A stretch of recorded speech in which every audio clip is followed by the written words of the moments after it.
এই 2 দিন হয় বাংলাদেশের কিশোরগঞ্জের একজন নেতা, পুরান নেতা, বুড়া নেতা, এই পর্যন্ত কয়েকবার ডিগবাজি দিছে, দল বদলাইছে, এই পর্যন্ত বহু দল বদলাইয়া, তাইলে প্রকাশ্যে টকশুতে আপনার 2 দিন আগে এই অসভ্য বেয়াদব প্রকাশ্যে সারা পৃথিবীকে সামনে রেখে ওলামায়ে কেরামকে তুচ্ছ তাচ্ছিল্য এবং ব্যঙ্গ বিদ্রুপ করেছে। আজীব হবে। সে বলছে আমরা 500 টাকার মৌলবী। 500 টাকার জায়গায় 1000 টাকা দিলে ওয়াজের বা মোনাজাতের ভাষা পরিবর্তন হয়ে যায়। এদের কথার কোনো উত্তর আমি দিতে চাই না। এদের কথার এই 500 টাকা 1000 টাকা যারা মানুষের ঘরে খায়া, লিল্লা খায়া, যারা বড় হইয়া বড় বড় কথা বলে, এদের কথা, এদের কোনো সেন্স কাজ করে বলে আমি মনে করি না। আমরা 1000 টাকার নাকি মৌলবী, আমগরে 500 টাকা দিলে আমরা ওয়াজ বদলায় ফেলি, আমরা ফতুয়া বদলায় ফেলি।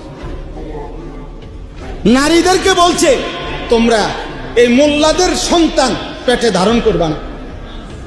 এত বড় জঘন্য বেয়াদব বাংলাদেশে আরেকটা কেমনে জন্ম নিয়া এই ফ্যাসিস্ট পরবর্তী 5ই আগস্ট যেই সময় জালেম পলায় গেল, এরপরে এই জালেম কেমনে থাকলো এটা আশ্চর্য লাগতেছে।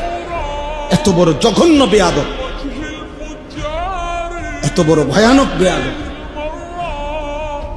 বয়স্ক মানুষ, বয়স 60 বছরের কম হবে না, সে একেবারে সে বলতেছে মোল্লাদের ইসলামের মধ্যে কোনো মোল্লাতন্ত্র নাই, ইসলামে এক জিনিস, মোল্লাতন্ত্র আরেক জিনিস। মানে আমরা মোল্লারা হলাম এক জিনিস, ইসলাম আরেক জিনিস। কি কইলি পাগল, কি কইলি তুই? হ্যাঁ কি বললা? এটা কথা হইল? এই জন্য ওলামায়ে কেরাম এটার তীব্র প্রতিবাদ করেছে।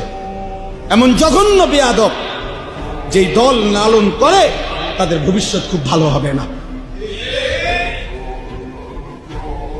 ভবিষ্যৎ ভালো হবে না।